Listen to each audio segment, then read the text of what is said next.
नज़ला, ज़ुकाम, फ्लू, छींकों से सारी सर्दियाँ महफूज रहेंगे। खुद भी लगाएं, घर में मेल फीमेल बच्चे बूढ़े जितने हैं सबको लगवाएं। उनकी सर्दियाँ बहुत अच्छी गुजरेगी, उन्हें मसला कोई नहीं होगा। कोई मरीज आता है तो उनको भी बताएं। नबी पाक की हदीस है, खैरुन्नास में यनफउन्नास, इंसानों में अच्छा वो है जिससे इंसानों को फ़ायदा हो, उनको नफ़ा हो। नफ़ा सिर्फ पैसों की शक्ल में नहीं है, सेहत की शक्ल में भी हो सकता है। अगर आप यही बात अपने हर मरीज़ को बताएंगे, उनकी सर्दियाँ मौसम सरमा आसानी से गुजरेगा, तकलीफ नहीं होगी, तो अल्लाह ने आपको उसका अजर ज़रूर देंगे। अजर वो पैसे की सूरत में भी हो सकता है, सेहत की सूरत में भी हो सकता है, इज्जत की सूरत में भी हो सकता है। बहुत सी सूरतें हैं उसकी। दूसरा, डस्ट एलर्जी, पोलन एलर्जी या स्मोक एलर्जी, इनमें बहुत से मसाइल होते हैं। उसमें ये मोहतरम बेटे हैं मुनीर साहब या जहां ज़ेब साहब हैं और साथी होंगे जो क्लासिकल करते हैं, शाहिद साहब हैं। मैं हूँ कम्बिनेशन वाला, सीधी सी बात है। क्लासिकल की हमें तो समझ नहीं है, या बूढ़े हो गए समझ आ नहीं सकती, इस उम्र में जवानी में तो शायद समझ आ जाती। कम्बिनेशन उसमें हम इस्तेमाल करते हैं 5 दवाओं का, और 5 दवाएं आप इस्तेमाल कर लें तो रेस्पिरेशन की एलर्जीज जो हैं उनसे जान छूट जाती है। एलियम सीपा,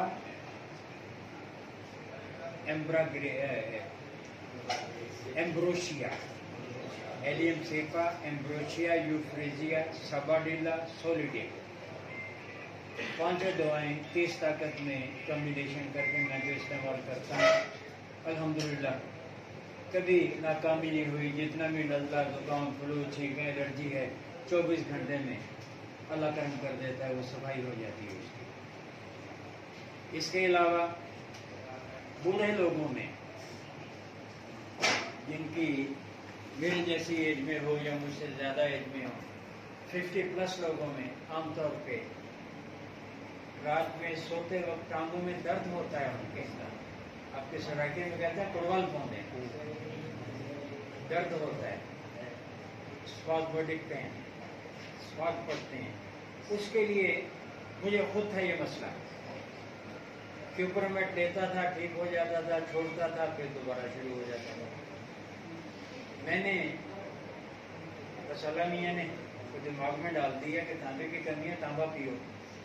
मैं कबाड़ी से तांबे का वो गिलास भी लगाया, उसको कली नहीं करवाई, बगैर कली के तांबे का बर्तन ले, उसमें सुबह पानी भर कर रख दें, शाम को पी लें, शाम को भर कर रख दें, सुबह पी लें। बुजुर्ग जो हैं वो भी पंजाबी कहते हैं सौखे हो जाएंगे, बच्चे भी सौखे हो जाएंगे और रात को लता नहीं कुटनियाँ पहनेंगी। दादा दादी हो, नाना नानी हो, अब्बा अम्मा हो, बूढ़े जो भी हैं, उनकी तकलीफ में इससे बहुत सारी कमी आ जाती है। होम्योपैथी में मैं इसके लिए इस्तेमाल करता हूँ कालोसन, क्यूपरोमेट और यूपिना। मैं 3 दवाइयों का कम्बिनेशन इस्तेमाल करता हूँ। ये आप इस्तेमाल कर लें, 5-7 दिन में तकलीफ से जान छूट जाएगी। बाद में गाहे ले लें, कभी 2-4 दिन के बाद, 6 दिन के बाद, या खुराक ले ली, कभी ना ले, ये मामला हल हो जाता है। अल्लाह करम करके मैं 200 में इस्तेमाल करता हूँ। अच्छा, दूसरी बात ये ज़हन में रखें, मैं तो अपने मरीजों को भी अक्सर कहता हूँ कि समझदार से समझदार डॉक्टर, अच्छी से अच्छी दवा, अच्छे से अच्छा इलाज तब तक फ़ायदा नहीं दे सकता जब तक उसकी मर्जी नहीं हो। सुभान अल्लाह। उसकी मर्जी होगी तभी आराम मिलेगा, वरना नहीं मिलेगा, जो मर्जी का। हमने एक तरीका है हमारा, हम सदका तजवीज़ करते हैं मरीजों को। सदका दें, पैसे नहीं देने, राशन लेके देना। उसमें भी पहली प्रायोरिटी अपने अजीज़ों में है। अगर आपको आपके अजीज़ों अकारों में, रिश्तेदारों में वो बेवा औरत या यतीम बच्चे किसी मोटे पेट वाले मौलवी को ना दें, तो मदरसा चलाते हैं मुसाफिर बच्चे उनको भी दें। अपने अजीज़ों में हो कोई बेवा औरत या यतीम बच्चे, उनको राशन ले दें। अजीज़ों में नहीं है तो दुआएं माएं अड़ोस पड़ोस में कहते आड़े पाड़े हमसायगी में वो हो तो उनको दे दें। वो भी नहीं है कोई ऐसा हकदार, या बेवा और या यतीम बच्चे जिनका आसरा कोई ना हो, वो भी नहीं है तो फिर जमात इस्लामी खिदमत वालों को राशन लेके दे देंगे, बेवगान के काटे गए वो ठीक हकदार तक पहुंचा देंगे। इससे अल्लाह बड़ा करम करता है।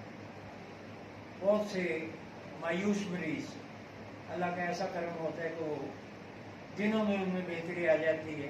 वक्त तो लगता है वरना जितनी पुरानी बीमारी हो उसको क्योर होने में टाइम उसी हिसाब से लगता है, लेकिन इसमें वो स्पीड पकड़ लेता है, इससे वो जल्दी उसमें आसानी हो जाती है, सहूलत हो जाती है।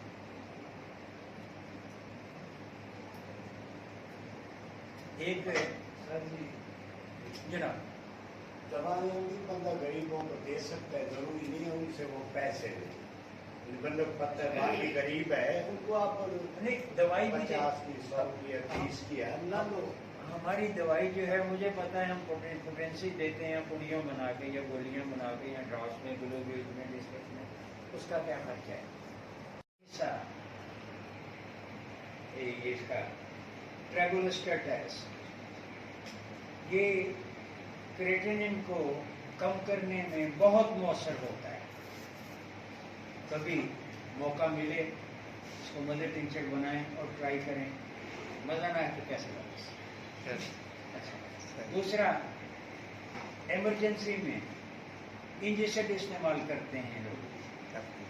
होम्योपैथी में भी आप कुछ ना कुछ देते होंगे, जैसे मैंने पहले गुजारिश की, मैं हूँ कम्बिनेशन वाला। हम करते हैं उसमें 4 दवाइयों का कम्बिनेशन, एकोनाइट, आर्निका, लेडम और लेक्सस, 200 में 4। और ये इंजेक्शन की गोली मुंह में रखेंगे तो वो दर्द फर्क पड़ता है उसका तकरीबन कोई 30 सेकंड्स के बाद। ये रखेंगे तो 10 सेकंड में आपको उसका फर्क मिलेगा। ये इंजेक्शन का मत बात है, इमरजेंसी। और कोई बुरे तो जहन में यही बात डॉक्टर आपको बात करेंगे तो वो निकल आएगी।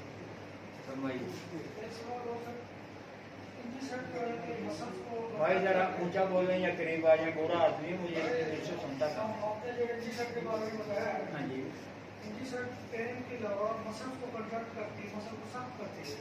ये सख्त नहीं करेगी भाई। अच्छा, तो उससे यह है कि हार्ट पंप ठीक करता है। तो इसके आपने जो कॉम्बिनेशन बताया है, इसकी सर्कुलेशन में भी फर्क पड़ेगा हार्ट में? इसमें भाई एकोनाइट है, आर्निका है, लेडम है, लेक्सिस है। आप चारों दवाइयां मटेरिया मेडिका में पढ़ लें, आपको आपके सवाल का जवाब मिल जाएगा। तकलीफ करें, पढ़ लें।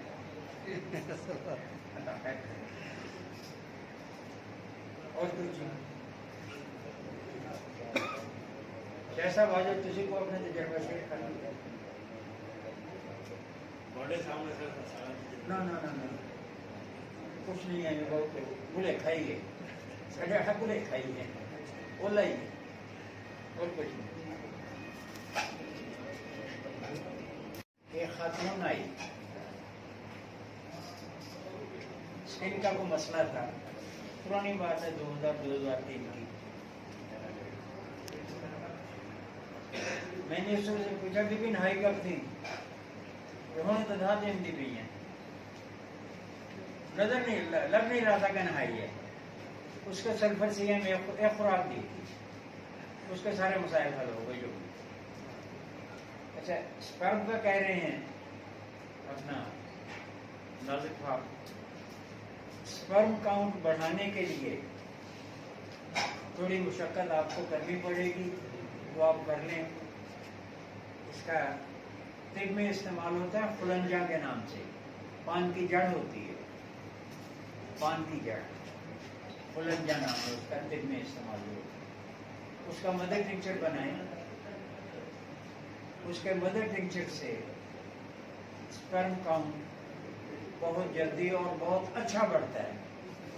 लेकिन उसके साथ पसल भी बढ़ जाते हैं। पसल को कम करने के लिए दूसरी दवा देंगे, स्पर्म भी कम हो जाएंगे। उसका हल मुझे ये मिला है कि तिलकेरिया सल 200 में पहले 2-4 दिन दे दें, 1 से डे, उसके बाद 1 से डे, स्पर्म काउंट बढ़ जाएगा, पसल नहीं बढ़ेगी, पुनान बढ़ेगा।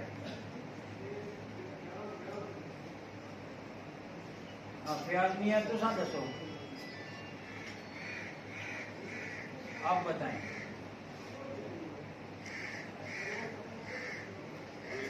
कोई बात नहीं आज करने।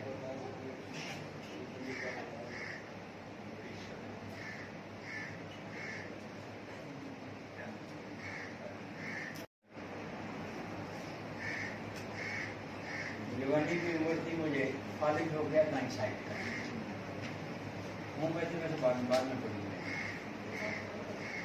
दाई साइड का कॉलेज हुआ भागलपुर में, हुआ प्रोफेसर डॉक्टर ईस्ट फिजिशियन से, उनसे दवा ली, इलाज वगैरह करवाते थे।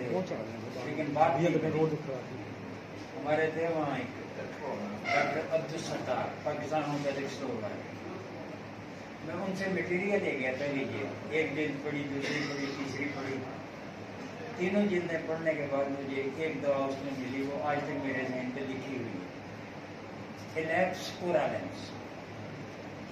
ये भी सांप का जहर है। मेरे तजर्बे में दाईं साइड के फालिज पे इससे मौसर दवा और है कोई। मैं तो जब भी दाईं साइड का फालिज जाता तो मैं आंखें बंद करके ये देती, इलेक्स ओरालेंस। पोटेंसी आगे से नहीं इसको बोल पोटेंसी कौन सी देते हैं आप? हाँ जी, बट जरा करीब आके बताएं। हाँ, यूरिक एसिड को कंट्रोल करने के लिए ये वो देसी नुस्खा है डॉक्टर का, अदर देन होम्योपैथी। ये होती है बूटी, जिसको बोलते हैं पबरी। पबरी जानते हैं कब्रिस्तान? जी। कोई 15 से 20 पत्ते पबरी के, एक छोटे बेर के बराबर अदरक, छोटे बेर के बराबर अदरक, उसको बारीक बारीक काटना और 1 चम्मच सफ़ेद जीरा रात को भिगो के रखें, सुबह इसको पकाएं, 1 गिलास में भिगोएं, जब 1 कप बचे, 1 कप बच जाए तो इसको पकाएं, पका के 1 कप बच जाए, उसको शहद से मीठा करें, 2-4 कतरे नींबू को डाल के पिए। सुबह भिगो के रखें, शाम को पिए, शाम को भिगोएं, सुबह पिए। 10-15 दिन में आपका यूरिक एसिड नॉर्मल आ जाए। ये इलाज बिल्कुल है, इसके पैसे नहीं देगा आपको मरीज, लेकिन मरीज को फायदा होगा, अल्लाह आपको देगा, आसानी हो जाएगा, बहुत ही आसानी हो जाएगी। होम्योपैथी में है इसका अर्टिका यूरेनस, कल्चिकम और ओस्मियम कैन।